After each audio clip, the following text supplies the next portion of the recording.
Kulan duco iyo Qur'aan akhris isugu jira ayaa lagu sameeyey magaalada Oslo. Allaha u naxariistee marxuun Sheekh Cabdiraxmaan Sheekh Muxiidiin Celi oo 22-kii bishii aynu soo dhaafnay ee May ku geeriyooday magaalada Göteborg ee dalka Sweden. Culimaawoodiin, aqoon-yahano, siyaasiyiin iyo waxgarad magac ku leh bulshada dhexdeeda ayaa magaalada Oslo salaatul janaaso ugu dukaday marxuun Sheekh Cabdiraxmaan Sheekh Muxiidiin Celi oo lagu aasay 29-kii bishii hore ee May qabro ku yaala magaalada Göteborg. Guddoomiyaha jaaliyadda beelweynta Mudullood Mudane Siciid Maxamed Sheekh oo ugu horreyn ka hadlay kulanka ayaa tacsi u diray qoyskii iyo qaraabadii uu ka baxay sheekha, isagoona Rabbi uga baryay in samir iyo iimaan saadiq uu ka siiyo.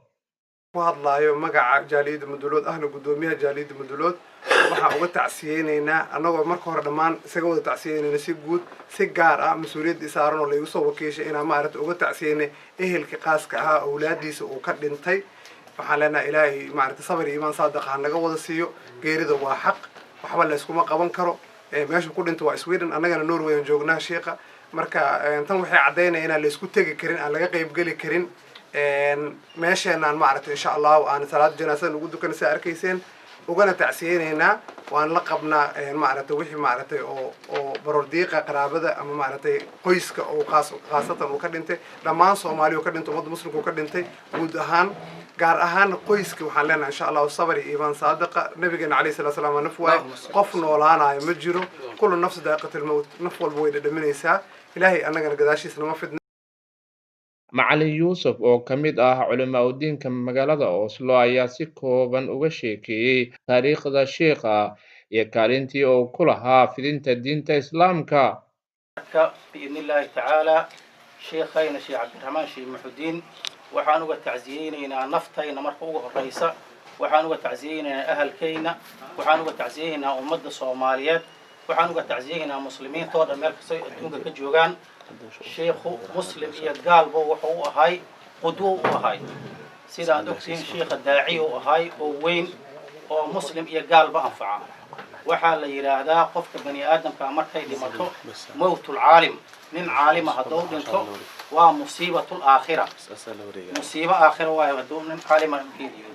maxaa yeelay caalimka geeridiisa musiibo aakhira waxay ku noqonaysaa wax walba masracay u baahan yihiin in la beerto. sidii wax loo beeri lahay haddaadan garahayn marka waxaa la yidhi wax akhyaar loo sheega maahana islaana waxay tiri sidaan u dadaalaya abuurkii baan dubay. marka adigoo cibaadaysanaysaad abuurka dubaysaa haddaadan cibaado aqoonin.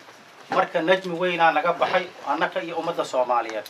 marka sheekhayna Allah u naxariisto, Allah u naxariisto, Allah u naxariisto. asbuucaan wadnay. Dhinacyadii ka hadlay geerida sheekha waxa ay dhammaantood ku tilmaameen musiibo, iyagoo tacsi u diray qoyskii iyo qaraabadii uu ka baxay, halka loogu duceeyey in qabrigiisa Rabbi u nuuriyo. halkan waxaan isugu nimid inaan maanta u tacsiyeyno marka hore isla marka eheladii iyo qaraabadii uu ka dhintay Sheekh Cabdiraxmaan Sheekh Muxiidiin Celi ayaan rabnaa inaan u tacsiyeyno oo ku dhintay Göteborg. marka maanta meeshan waxaan isugu nimid inaan u tacsiyeyno eheladii iyo qaraabadii uu ka dhintay iyo inaan salaatu janaasa aan ku dukano ay isugu nimid inaan